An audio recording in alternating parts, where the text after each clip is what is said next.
Perkenalkan, saya Froturuyun dari Universitas Negeri Surabaya, IDLMS 243005 dari Sekolah Ekspor Lakore. Menurut saya, pandangan tentang ekspor perkebunan dan potensi kopi serta teh Indonesia menjadi pengekspor kopi dan teh nomor satu di dunia. Indonesia itu memiliki potensi besar untuk mengukir namanya sebagai pemimpin dalam ekspor kopi dan teh dunia. Sebagai negara dengan iklim tropis yang ideal, Indonesia itu menjadi salah satu produsen utama kedua komoditas tersebut. Dengan kopi dan teh bukan hanya sebagian bagi dari budaya tapi juga ekonomi. Namun untuk meraih posisi nomor satu dalam ekspor kopi dan teh dunia, Indonesia itu harus menghadapi berbagai tantangan dan menyiapkan strategi yang tepat. Nah, tantangan yang dihadapi oleh Indonesia itu yang pertama, persaingan global. Di pasar global itu banyak negara pesaing yang juga merupakan produsen kopi dan teh besar seperti Brazil, Vietnam, Kolombia, India, dan Cina. Masing-masing memiliki keunggulan dalam hal harga dan volume produksi. Persaingan ini tuh membutuhkan Indonesia untuk meningkatkan kualitas dan keberagaman produk agar dapat bersaing. Nah, masalah kedua yaitu tentang tantangan infrastruktur dan logistik. Indonesia itu masih menghadapi masalah dalam hal infrastruktur yang kurang memadai untuk mendukung distribusi komoditasnya. Kemampuan pengolahan dan pengiriman produk mulai dari perkebunan hingga pasar internasional itu perlu ditekankan agar bisa memenuhi standar kualitas global setelah mengurangi biaya logistik. Yang ketiga yaitu perubahan iklim. Perubahan iklim juga dapat itu mempengaruhi hasil perkebunan teh dan kopi yang sangat sensitif terhadap faktor cuaca seperti bencana alam, curah hujan yang tidak menentu, dan suhu yang tidak stabil itu bisa berdampak buruk pada kualitas dan kuantitas hasil pertanian. Nah, oleh karena itu, adaptasi terhadap perubahan iklim dan keberlanjutan harus menjadi fokus utama. Masalah ketiga, tantangan keempat yaitu kualitas dan standar produk. Meskipun Indonesia itu dikenal dengan keanekaragaman rasa kopi dan teh, tapi produk Indonesia itu seringkali kurang memenuhi standar internasional dalam hal kualitas dan pengolahan. Hal ini itu disebabkan oleh kurangnya teknologi pengolahan yang canggih dan keterbatasan dalam pelatihan petani. Nah, tantangan yang kelima yaitu penurunan luas area perkebunan, karena sejak tahun 2003 luas area perkebunan teh di Indonesia itu terus mengalami penurunan. Hal ini itu disebabkan oleh beberapa faktor seperti alih fungsi lahan, kurangnya permajaan tanaman, dan kurangnya minat generasi muda dalam bertani. Nah, ada strategi untuk menjadi pengekspor kopi dan teh nomor satu di dunia. Yang pertama yaitu meningkatkan kualitas produk seperti standarisasi dan sertifikasi, seperti mengadopsi standar internasional dalam hal kualitas seperti sertifikasi organik, fair trade, dan rainforest ALISA.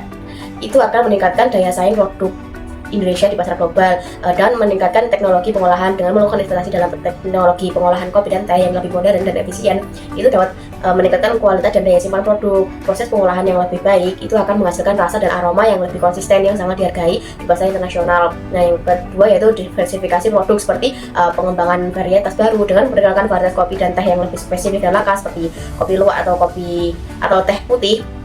Itu dapat menjadi strategi untuk menarik pasar premium. Produk olahan dengan mengembangkan produk turunan seperti kopi instan, teh celup, atau bahkan kopi dan teh dengan campuran rempah-rempah khas Indonesia itu bisa menjadi nilai tambah yang menarik bagi konsumen internasional. Nah, strategi yang selanjutnya yaitu meningkatkan infrastruktur seperti meningkatkan logistik dan transportasi. Dengan memperbaiki infrastruktur pelabuhan dan jalur distribusi, itu akan mempercepat proses ekspor dan menurunkan biaya logistik. Sistem pengiriman yang efisien itu dapat mengurangi pemborosan produk dan mempercepat waktu pengiriman. Nah, pengembangan sistem dan penyimpanan dan pengolahan lokal itu dapat menumbuhkan industri pengolahan kopi dan teh di tingkat lokal, akan menjadi nilai tambah produk serta mempercepat distribusi ke pasar internasional.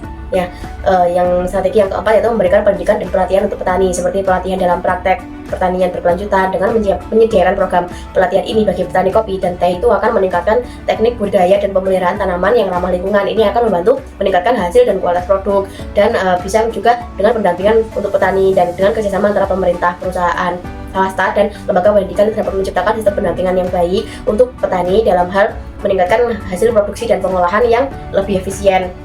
Nah, strategi yang selanjutnya itu pemasaran global dan branding, seperti melakukan kampanye dalam melakukan pemasaran global yang agresif untuk memperkenalkan kopi dan teh Indonesia melalui berbagai platform internasional, menunjukkan keunikan dan keistimewaan rasa kopi dan teh Indonesia itu akan menarik konsumen di pasar global, dan juga melakukan kampanye edukasi dengan mengedukasi pasar internasional mengenal kekayaan budaya dan tradisi Indonesia dalam memproduksi kopi dan teh, termasuk asal usul dan pengolahan yang ramah lingkungan. Itu dapat menarik daya saing atau daya tarik. Nah, keberlanjutan dan responsibilitas sosial ekonomi juga perlu ditekankan seperti pertanian berkelanjutan dengan menjalankan industri kopi dan teh dengan inisiatif keberlanjutan yang dapat mendukung pelestarian lingkungan dan kesejahteraan petani lokal. Hal ini itu dapat semakin relevan dengan meningkatkan kesadaran konsumen terhadap produk yang ramah lingkungan dan memperbaikan kesejahteraan petani seperti melalui sistem yang adil dan distribusi keuntungan. Program pengembangan petani yang inklusif dan berbasis pada kesejahteraan itu dapat menciptakan produk yang lebih berkualitas dan dapat bertahan lebih lama di pasar global. Nah, kesimpulannya, untuk menjadikan Indonesia sebagai pemimpin dalam ekspor kopi dan teh di dunia, perlu upaya bersama antara pemerintah, sektor swasta, dan masyarakat Fokus pada peningkatan kualitas produk, pengembangan infrastruktur, dan pemberdayaan petani adalah langkah strategis yang harus dijalankan secara berkelanjutan. Dengan adaptasi terhadap perubahan pasar dan perubahan iklim serta inovasi dalam produk, Indonesia memiliki potensi besar untuk menguasai pasar kopi dan teh global seperti itu.